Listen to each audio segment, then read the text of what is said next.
What's up, everyone? Welcome to the first episode of a Small Bite of News. Here we're going to be breaking down this week's just short tech stories into a nice audio format where you could listen to, just kind of get the gist. If you want to go in and look at any of these articles I'm going to be talking about, I'm going to be sure to put all the links down in the description. So let's get right into it. Starting off, we've got kind of a funny thing. If you remember Windows 10 game mode being a load of bull crap that didn't really optimize your system at all for gaming performance, and actually on higher end systems cost you quite a few frames, Windows is reportedly getting an ultimate performance mode for power users, whatever that means. Microsoft is going to be adding a new power scheme to Windows 10 Pro for workstations, enabling power users to get more out of their machines. The new mode will be available in the next Windows 10 update, which is reportedly coming March or April. It's designed for power users with high-performance workstations and will include special power management features to ensure performance is as best as the system will allow. Now, what I think is funny almost is that they have almost seemed to ignore gaming because they don't want to market this as something for gamers at all, because they know game mode was a huge flop.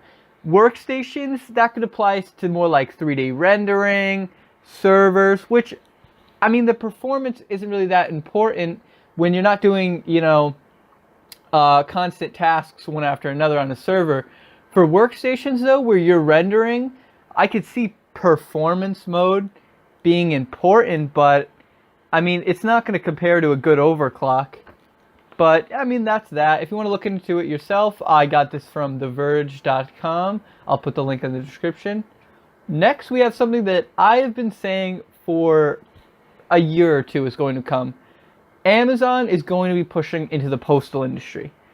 And it's causing a lot of scare with FedEx, the USPS, and UPS. Now, UPS and FedEx, they have a lot less to worry about. They're big, multinational companies. They really don't have to worry anything. But the USPS, the United States Postal Service, is really scared by this, because if Amazon wants to go around them, and maybe you pay your shipping right there, it's delivered from Amazon service, they're not going to have to pay for stamps, shipping costs. They're not going to have to load it on a single USPS truck. It's going to cost them a lot of money because they're very big partners with them. But let's get into this. So this comes 1 week after the Wall Street Journal reported that the e-commerce giant Amazon is gearing up to launch its own delivery service called Shipping with Amazon, a move many deem a jab at carriers UPS and FedEx. Since the news broke last Friday, shares of both companies have underperformed the broader market. UPS and FedEx are up 0.3% and 4% respectively, versus the S&P's 500 4.4%. Wow, that is FedEx. You're about 4% behind. It's a big deal. But UPS is a big one. Fell nearly 1% Friday, while FedEx lost about 1/3%. Now, is this because people know that this shipping with Amazon is the future, or is this just FedEx shaking in their boots a little bit? Who knows? But I got this from CNBC. I'd consider it pretty reliable, but obviously there'll be a link down in the description. So Intel is going to be dropping a new driver soon that will auto-configure your gaming settings to your GPU-less rig. So if you want to just use your onboard graphics because you're a crazy person or just can't afford a new graphics card right now with, Bitcoin running graphics cards through the roof and then running Bitcoin into the ground, Intel is going to be dropping an update for its 6th gen processors to automatically configure your game settings on load so that you won't have to go in, tinker with them just to get that sweet 25 FPS you can expect with Intel onboard graphics.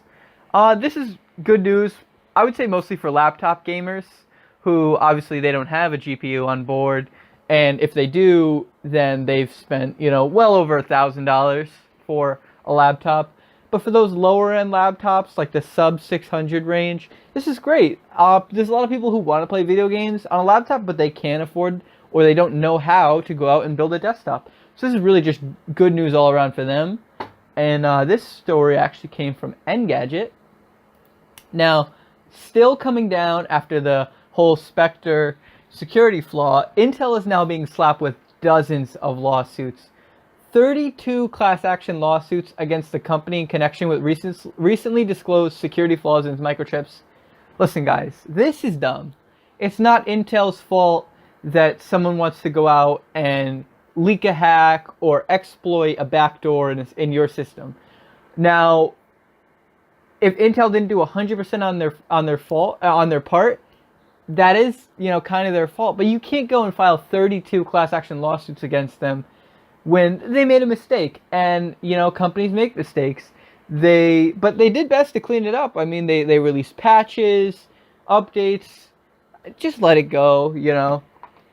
Most of the lawsuits are customer class action lawsuits that claim that users were harmed by Intel's actions or omissions. Let's be honest, this is a cash grab.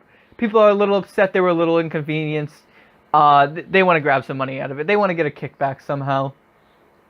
Security research at the start of January publicized two flaws, dubbed Spectra and Meltdown, that affected nearly every modern computing device containing chips from Intel, AMD, and ARM holdings.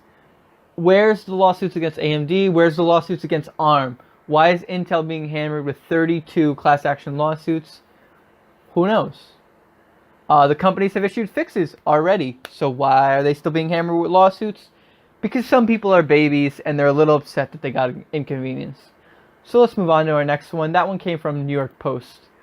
NVIDIA revealed to PCGames.com that the next-gen cards will not be dropping at GTC in March, which it's understandable. The 10 series has only been around for 2 years now.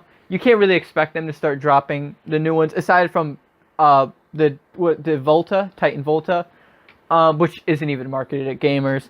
I would say my estimate would be next year. If the graphics cards has come down in value, that's the time for NVIDIA to push out a brand new line, 11 series, maybe 20 series, whatever they want to call it. But there's no point when the Bitcoin has sent graphics cards pricing for the roof for them to go out and just drop more cards on the market who are only going to be slapped up by, the miners, because they're going to be at MSRP from launch until they're driven through the roof within months. But, only 1 year ago, the 1080 Ti was launched at GDC. So I think we have another year to wait, maybe even 2, because I don't see games pushing that much more graphically demanding than they are right now until we get a bigger push for next-gen consoles. I'm not talking about Xbox One X, I'm talking about PS5, if they want to call it that, and whatever Xbox puts out. Because once the consoles move forward, the PCs will too, and the PCs are going to want to stay one step ahead of those consoles, so that's going to be, one tier forward on the graphics cards. So let's move on to our final story. With the Ryzen 2 APU launch coming out, they know that the firmware isn't going to be supported on the motherboards, so AMD is going to be sending out free processors with your motherboard to solve firmware flashing. This is a CPU you could put in just to flash your BIOS. Make sure you're ready to slot in that nice new G-Series Ryzen 3, Ryzen 5. It kind of sounds like the manufacturer should have just updated the chipsets, or, I mean, I guess it's kind of rough, because you've already got these motherboards out on the market, and you have the new chips coming out that use the same socket, but you're going to need the firmware update. But for people who already have their own AM4 motherboards, say they got Ryzen 3 last year, which, by the way, if you upgrade this year, a year-old processor, you're crazy.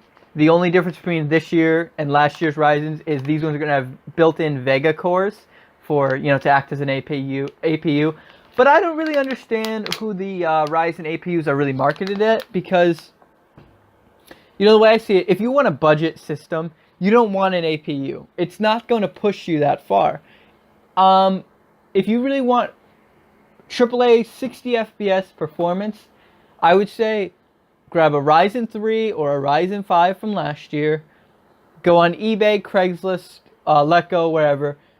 For $100, you could grab a 960 or a 970. maybe a 1050, and that's just going to blow these new Ryzen APUs out of the water.